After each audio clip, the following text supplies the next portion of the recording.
India আর the new champions trophy champion. আর সবচেয়ে বড় কথা, আজকের একটা ফাইনালের মতো ফাইনাল হয়েছে। মানে just no words for the match and no words for the Kiwi team, যারা এতটা ভালো এই লো স্কোর নিয়ে ফাইট করেছে, এইরকম লিমিটেড রিসোর্সেস নিয়ে ফাইট করেছে এই মাইটি ইন্ডিয়ান টিমের এগেনস্টে। ইন্ডিয়ার এক প্রকার ডমিনেশন ছিল, কিন্তু এই টুর্নামেন্টে থ্রু আউট ইন্ডিয়া একটাও ম্যাচ না হেরে এই টুর্নামেন্টটা কিন্তু জিতেছে। এর আগে টি-20 বিশ্বকাপ গত বছর রোহিত শর্মার আন্ডারে ইন্ডিয়ান টিম একটাও ম্যাচ না হেরে জিতেছিল, এবং তার আগের বছর 50 ওভারের ওয়ার্ল্ড কাপে ইন্ডিয়ান টিম একটাও ম্যাচ না হেরে ফাইনালে পৌঁছেছিল, এবং একটাই ম্যাচ তারা হেরেছিল, সেটা final match. So domination is real. যতই যে আসুক, ইন্ডিয়ান টিম রোহিত শর্মার আন্ডারে যে ডমিনেটিং পজিশনে আছে সেটা কিন্তু রিয়েল পজিশন, মানে সেটাকে কেউ ডিনাই করতে পারবে না, যে যত বড় বিজ্ঞই হোক। ইন্ডিয়ান টিমের এটা একটা বিরাট ডমিনেশন কিন্তু চলছে। First of all, what a player Rohit Sharma, বলতেই হবে। মানে এই পিচে যেখানে প্লেয়ার স্ট্রাগল করছে একটা সিঙ্গেল বার করার জন্য, সেখানে রোহিত শর্মা এক প্রকার এফর্টলেসলি খেলেছে, এফর্টলেসলি। এবং যেখানেই শুভমান গিল আর বিরাট কোহলি আউট হলো, তখনই আমার মনে হয় রোহিত শর্মা, যেহেতু শ্রেয়াস আইয়ার ঠিক তার আগের ওভারটা মেডেন খেলে নিয়েছে, ওই জন্য রোহিত শর্মা প্রেশারে এসে ওরকম একটা ব্রেন ফেড শট খেলতে গিয়ে আউট হলো। নইলে রোহিত শর্মা আজকে খেলাটা অনেক আগে শেষ করে দিত। এই ভিডিওটা হয়তো আপনারা এতক্ষণে দেখতেও পেয়ে যেতেন। ভিডিওটা এতটা লেটে পাচ্ছেন কারণ রোহিত শর্মা আউট হয়ে যায়, এবং তারপর ইনিংসটাকে ঘুরিয়ে রিবিল্ড করতে অনেকটা সময় লাগে। নইলে কিন্তু খেলা অনেক আগে শেষ হয়ে যেত। Rohit Sharma what a player, absolutely gem player. যারা যা স্পেকুলেট করছে রোহিত শর্মা খেলা ছেড়ে দেবে, বয়স হয়ে গেছে, এই হয়েছে সেই হয়েছে, একদম মানে ফালতু প্যাথেটিক স্পেকুলেশন। আমার মনে হয় রোহিত শর্মা খেলা চালিয়ে যাওয়া উচিত। তার মধ্যে কোনো রকম কোনো লক্ষ্য করছি না আমি যে খেলা ছেড়ে দিতে হবে, এরকম কিচ্ছু লক্ষ্য করা যাচ্ছে না। দ্বিতীয় কথা, আমার মনে হয় রোহিত শর্মা একটা ভুল ফরম্যাট থেকে রিটায়ার করে গেছে গত বছর টি-20 ওয়ার্ল্ড কাপ হওয়ার পরে।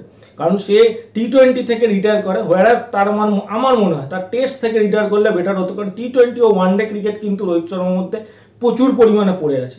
এবার যদি ম্যাচটা নিয়ে আসি, ম্যাচের প্রথমে যখন নিউজিল্যান্ড ব্যাটিংয়ে আসে, তখন কিন্তু ইন্ডিয়া তার যে 5টা স্পিনারের চক্রভিউ, সেটার মধ্যে কিন্তু নিউজিল্যান্ডকে ফাঁসিয়ে নেয়। এবং বলাই বাহুল্য, যেটুকু রান নিউজিল্যান্ড করেছে সেটুকু মোহাম্মদ শামি এবং কিছুটা ক্ষেত্রে ইন্ডিয়ারও মিসফিল্ড ছিল, নানান রকম এক্সট্রাস ছিল, তার এতেই কিন্তু রান বেরিয়েছে। নইলে আজকের কিন্তু এক প্রকার ইন্ডিয়ান স্পিনাররা নিউজিল্যান্ডকে খেলতেই দেয়নি। যদিও তার মধ্যে থেকেও কিন্তু ড্যারেল মিচেল একটা এন্ড সামলে রেখে রান করে 63 রানস, মোস্ট প্রবাবলি 100 কত বল খেলে 63 রানস করে ড্যারেল মিচেল। এবং যার কথা না বললেই না, সেটা হচ্ছে মাইকেল ব্রেসওয়েল কিন্তু একটা কুইক ফায়ার ইনিংস খেলে, এবং কুইক ফায়ার ইনিংসটা খেলার ফলেই কিন্তু আজকে নিউজিল্যান্ড 251 রানের গন্ডিটা টপকায়। 40 বলে 53 রান করে মাইকেল ব্রেসওয়েল, 3টে 4 2টো 6, 132 স্ট্রাইক রেটে এই পিচে কিন্তু খেলে। এবং তার থেকেও বড় কথা, যে ইনিংসটা খেলে ড্যারেল মিচেল 101 বলে 63 রানস, দুর্দান্ত, কোনো কথা হবে না এই ইনিংসটা নিয়ে। কারণ ওই মোমেন্টে এইরকম ইনিংসই দরকার ছিল ধরে খেলার। বাট এখানেই আসছে twist in the tale, Kuldeep Yadav আর বরুণ চক্রবর্তী। Absolutely super.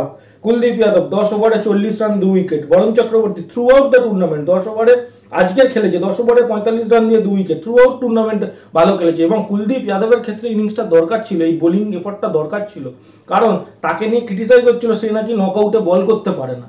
সেই জন্য কুলদীপ যাদব কিন্তু তাদেরকে থাপ্পড় মেরে দেখিয়ে দিয়েছে 10 ওভারে 40 রানে 2 উইকেট, এবং নিউজিল্যান্ডের এক প্রকার কোমর ভেঙে দেয় রচিন রবীন্দ্র ও কেন উইলিয়ামসনকে আউট করে।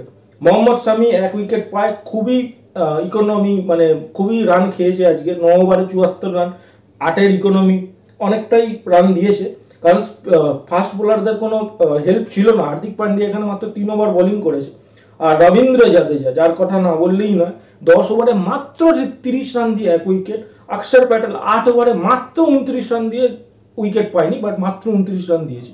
তো এই জায়গায় জাদেজা অক্ষর দুজনে কিন্তু দারুণ এফর্ট দিয়েছে, এবং বরুণ চক্রবর্তী ও কুলদীপ যাদব অ্যাবসলিউটলি স্পিন মাস্টারি করে ফেলেছিল ইন্ডিয়া নিউজিল্যান্ডকে করার জন্য। এবং যখন ইন্ডিয়ার ইনিংস শুরু হয়, রোহিত শর্মা সুপার স্টার্ট দেয়, তার সাথে শুভমান গিলও কিন্তু ধরে খেলছিল।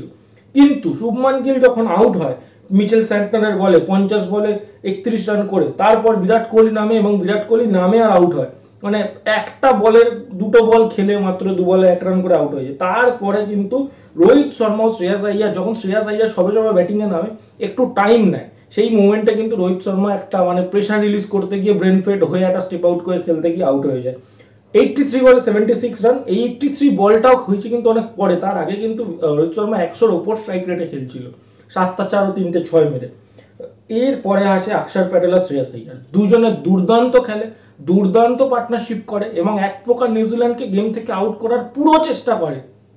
কিন্তু যে জায়গায় এরা আটকায় সেটা হলো শ্রেয়াস আইয়ার একটা 6 মারে এবং তারপরের বলে আবার মারতে গিয়ে একবার ক্যাচ ড্রপ হয়, কাইল জেমিসন ক্যাচ ড্রপ করে 44 রানের মাথায় তখন শ্রেয়াস আইয়ার, তো আবার একটা সেম শট মারতে যায় 48 রান করে, তখন আউট হয়ে যায় শ্রেয়াস আইয়ার। মানে একটা ডান দিকে মারতে যায় আউট হয়ে যায়, রচিন রবীন্দ্র ক্যাচটা নিয়ে নেয় এবং তারপরে কিন্তু অক্ষর প্যাটেল সেরামি একটা কাজ করে, একটা 6 মারে, প্রেশার রিলিজ হয়, কিন্তু তারপর আবার আউট হয়ে যায়। এবং এই ঘটনাটা হওয়ার পরেই কিন্তু আমরা প্যানিক করে গেছিলাম, কারণ তারপরে KL রাহুল নামেছিল ও হার্দিক পান্ডিয়া। বাট KL রাহুল সত্যি বলছি 2023-এর যে বিশ্বকাপ ছিল অস্ট্রেলিয়ার বিরুদ্ধে, তাকে নিয়ে প্রচুর ক্রিটিসিজম হয়েছিল, এবার আর নয়। আমি মনে করি KL রাহুল নিজের জায়গা সিমেন্ট করে ফেলেছে 6 নম্বরে।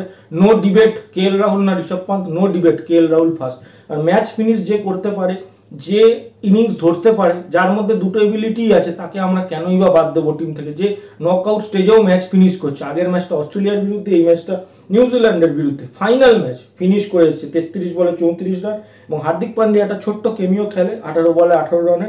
ও রবীন্দ্র জাদেজা এসে যেটুকু বাঁচাকুচা ছিল দুরান করে দৌড়ে এবং লাস্ট 4টা মেরে কিন্তু ফিনিশ করে দেয়।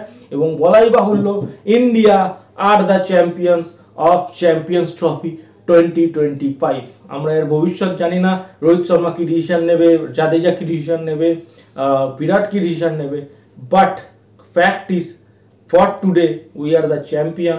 আর আমাদের আজকে ঘুম যেন ভালো হয়, এটাই আমরা চাই। সমস্ত লাইভে এতক্ষণ ধরে ভিডিওটা দেখার জন্য আপনাদের অসংখ্য ধন্যবাদ। আপনারা লাইক করে দিন। আমি চ্যাম্পিয়ন হয়ে গেছে ইন্ডিয়া, ওই জন্য কী বলবো বুঝে পাচ্ছি না, ইন্ট্রোটাও দিতে ভুলে গেছি। বাট এটাই ফ্যাক্ট যে আজকে আপনারা যদি ইন্ডিয়ার চ্যাম্পিয়নশিপটা এনজয় করে থাকেন তাহলে অবশ্যই লাইক করে দিন। আর লাইকের থেকেও বেশি যেটা করবেন সেটা হলো কমেন্ট করুন। ইন্ডিয়া টিমের বিষয়ে যতটা যা কংগ্রাচুলেট করা সেটাকে কমেন্ট করুন। আমি অন্তত ভালো লাগবে, আমার অন্তত ভালো লাগবে যে আপনারা আমার ভিডিও দেখে কমেন্ট করছেন। আর একটা জিনিস যেটা আপনারা করতে পারেন, অবশ্যই পারেন, সেটা হলো ভিডিওটা শেয়ার ও চ্যানেলটা সাবস্ক্রাইব। এই দুটো জিনিস করলে আমি হেল্প পাবো, অবশ্যই আমার চ্যানেলটা বুস্ট পাবে। ও এই চ্যানেলে যদি আপনারা নিয়মিত আমাকে সাপোর্ট করেন, এই চ্যানেলটাকে যদি অনেক উঁচুতে পৌঁছতে পারেন, তাহলে এই চ্যানেলটাকে আমি প্রমিস করছি বাংলার নাম্বার 1 ক্রিকেট অ্যানালিস্ট চ্যানেল করে তুলবো, এটা আমার প্রমিস। তো অবশ্যই সবার সাপোর্টটা নিডেড। এই বলে আমার ভিডিওটা শেষ করছি, ধন্যবাদ।